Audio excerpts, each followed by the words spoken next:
నమస్తే, welcome to story board.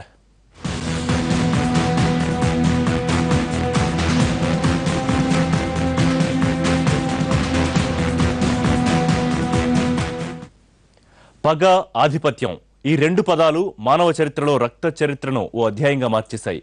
వ్యక్తుల మధ్య పగ, దేశాల మధ్య ఆధిపత్యం ఉన్నంతకాలం ఈ రక్త చరిత్రలో పేజీలు నెత్తుటి అక్షరాలతో నిండిపోతూనే ఉంటాయి.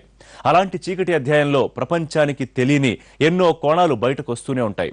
ఇప్పుడు మీరు చూడబోయేది కూడా అలాంటి ఓ నెత్తుటి కథలో ముగింపు చిత్రం నుంచి పుట్టిన సంవివాదమే.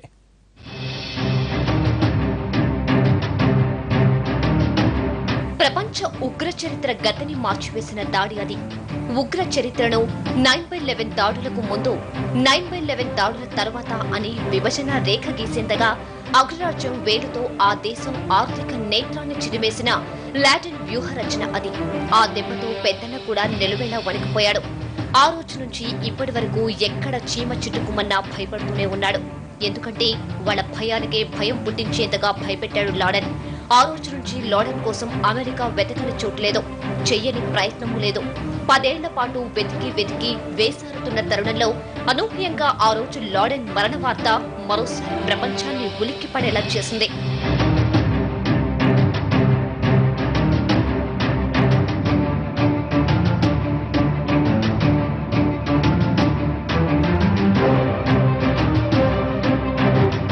ఒసామా బిన్ లాడెన్ అల్-ఖైదా సృష్టికర్త, వ్యూహకర్త, అధినేత రహస్యంగా పాకిస్తాన్ రాజధాని ఇస్లామాబాద్ కి సమీపంలో ఉన్న అబోటాబాద్ అనే చిన్న పట్టణంలో తలదాచుకుంటే 2011 మే 2 అర్ధరాత్రి అనూహ్యంగా మెరుపుదాడి చేసిన అమెరికన్ సీల్స్ లాడెన్ ను చూసిన మరుక్షణమే బుల్లెట్ల వర్షం కురిపించి అంతమొందించారు.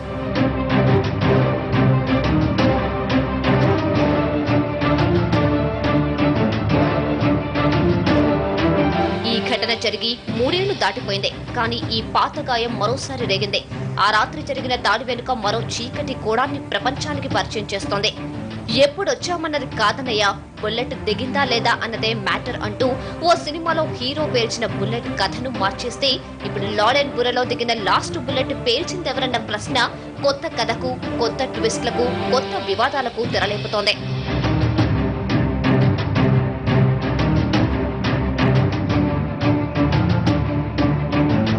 ఆపరేషన్ జెరోనిమో ఎకియా పేరు వింతగా ఉన్న ఒసామా బిన్ లాడెన్ ను చంపాలన్న టార్గెట్ తో అమెరికన్ సీల్స్ మొదలుపెట్టిన ఆపరేషన్ ఎక్కడో వేల మైళ్ల దూరంలో వాషింగ్టన్ డీసీలో ఉన్న అమెరికా అధ్యక్షుడు ఒబామా ఇచ్చిన ఆదేశాలతో ఆ అర్ధరాత్రి వేళ పాకిస్తాన్ లోని అబోటాబాద్ లో మిలిటరీ రెజిమెంట్ కు కూతవేటు దూరంలో అత్యంత కట్టుదిట్టమైన భద్రత మధ్య ఖుషీగా జల్సాలు చేసుకుంటున్న లాడెన్ ను చంపడానికి మొదలుపెట్టిన సీక్రెట్ ఆపరేషన్. ఆ రోజు అర్ధరాత్రి అమెరికన్ సీల్స్ ఆ ఇంటి 3వ అంతస్తు గదిలో ఉన్న లాడెన్ ను చంపివేశారు. ఆ తర్వాత అతను లాడెన్ అని నిర్ధారించుకునేందుకు DNA టెస్టులు చేసి లాడెన్ శవాన్ని సముద్రంలో గుర్తు కూడా తెలియని చోట పారేశారు. లాడెన్ ఉన్న ఇంటిని కూడా కూల్చివేశారు. ఇంతవరకు కథ బాగానే జరిగింది. లాడెన్ లాంటి తీవ్రవాది చనిపోయాడన్న వార్తతో ఆయన బాధిత దేశాలన్నీ పండగ చేసుకున్నాయి. కానీ ఇప్పుడు లాడెన్ చావు మీద కొత్త వివాదం మొదలైంది. అదే లాడెన్ ను నిజంగా చంపింది ఎవరు?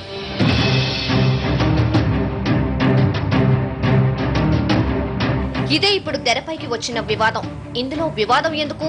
లాడెన్ ను చంపడానికి వెళ్లిన 6 సీల్స్ టీమ్ లో వీళ్ళిద్దరే లాడెన్ ఉన్న 3వ అంతస్తు వరకు వెళ్లి దాడి చేశారు. ఇద్దరు బుల్లెట్లతో దాడి చేశారు. వీళ్లతో పాటు లాడెన్ ఉన్న గది వరకు మిగతా వాళ్లు చేరుకోలేకపోయారు. వీళ్ళిద్దరే ఆ దాడిలో లాడెన్ గది వరకు వెళ్లి అతన్ని చంపేశారు. అయితే ఇద్దరిలో లాడెన్ ను ముందు షూట్ చేసిందెవరు? ఇద్దరిలో ఎవరి గన్లోంచి వచ్చిన బుల్లెట్ లాడెన్ ఊపిరి తీసింది? లాడెన్ తుది శ్వాసను తీసిన ఆ లాస్ట్ బుల్లెట్ ఎవరి గన్లోనది అన్న విషయాలు మాత్రం ఎవరికీ తెలియలేదు. ఇతను ఒక హీరోగా ప్రపంచానికి ఫోకస్ అవ్వాలి, ఆ హీరోయిక్ రోల్ పోషించింది నేనే అని ప్రొజెక్ట్ చేసుకోవడానికి చాలా కాలంగా ఇతనిలో ఒక తపన అనేటువంటిది కనిపిస్తూ ఉంది ఈ నీళ్ళు. అందుకనే గతంలో కూడా ఒక ఛానల్కి ఇంటర్వ్యూ రహస్యంగా ఇచ్చాడు, అంటే తన పేరు వెల్లడి కాకుండా. ఓనిల్ కూడా వన్ ఆఫ్ ది మెంబర్స్, ఆ టీంలో వన్ ఆఫ్ ది మెంబర్. అప్పుడు మనకి మామూలుగా చూస్తే ఓనిల్ కూడా లోపలికి వెళ్ళిన వాళ్ళలో ఒకటిగా ఉన్నాడు. షాట్ చేసింది ఎవరు అనేది because it is not recorded, మన దగ్గర రికార్డెడ్ ప్రూఫ్ ఏం లేదు కాబట్టి హీ ఆల్సో షాట్. అంటే లోపలికి 8 మెంబర్స్ టీం వెళ్తే వాళ్ళలో 3 ఫైట్ చేసినారు, దానిలో మేబీ నిల్ ఒకడు. సో ఇప్పుడు ఆయన క్లెయిమ్ చేస్తున్నాడు.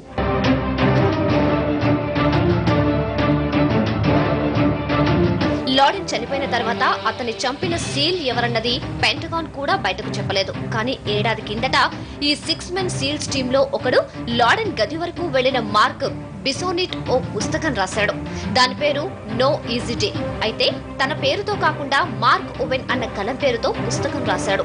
కానీ పెంటగాన్ అనుమతి ఇవ్వకపోవడంతో ఆ పుస్తకం బయటకు రాలేదు.